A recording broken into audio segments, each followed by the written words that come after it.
वाढल्यामुळे किंवा उत्पादन वाढवण्याचे प्रयत्न केल्यामुळे निर्यातीमध्ये सुद्धा महाराष्ट्र आघाडी घेतोय. 2024 बरोबर. या आर्थिक वर्षामध्ये भारताच्या एकूण निर्यातीमध्ये महाराष्ट्राचा वाटा 15.4% आहे. बरोबर. महाराष्ट्र थेट परदेशी गुंतवणुकीचा देशातला सर्वाधिक मोठा लाभार्थी आहे. तर निर्यात बरोबर. आणि थेट परदेशी गुंतवणुकीत आघाडीचं स्थान मिळवण्याची ही किमया महाराष्ट्रानं नेमकी कशी काय साधली आहे?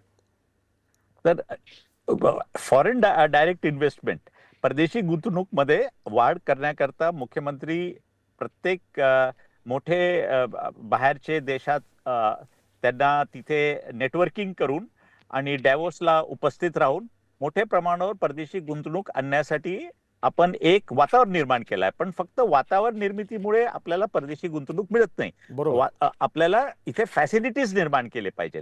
तर फॅसिलिटीज मध्ये सर्वात महत्वाचा मुद्दा असतो इन्फ्रास्ट्रक्चर. तर आपल्याला माहित असेल की मुंबईला आतापर्यंत एकच एअरपोर्ट होता आणि एक एअरपोर्ट खूप कंजेस्टेड. तर त्याच्यामुळे आता नवी मुंबईमध्ये दुसरा एअरपोर्ट येतोय. तसंच पुण्यामध्ये दुसरा एअरपोर्ट चा नियोजन झालेलं आहे. नाशिकला एअरपोर्ट आपला कार्यरत झालेला आहे. नागपूरच्या एअरपोर्टमध्ये कॅपॅसिटी एक्सपॅन्शन होते. तर हा एक प्रकारची एक्सपॅन्शन झालं. परंतु दुसरा भाग आपल्याला बघता येईल की जे बाहेरून परदेशी गुंतवणूक येते त्यांना खूप मोठा असं प्रकारचं बंधन असतो की जास्तीत जास्त ऊर्जा ग्रीन ऊर्जा असावी. आज युरोपने असे बंधनं आणलेले आहेत की ते स्टील किंवा असे पदार्थ इम्पोर्ट करणार नाही जर त्याच्यामध्ये 100% ग्रीन ऊर्जा म्हणजे जे कार्बन इमिट करत नाही अशी प्रकारची ऊर्जाचा वापर करून. तर ह्याच्यामध्ये पण खूप मोठा पाऊल महाराष्ट्राने उचललेला आहे.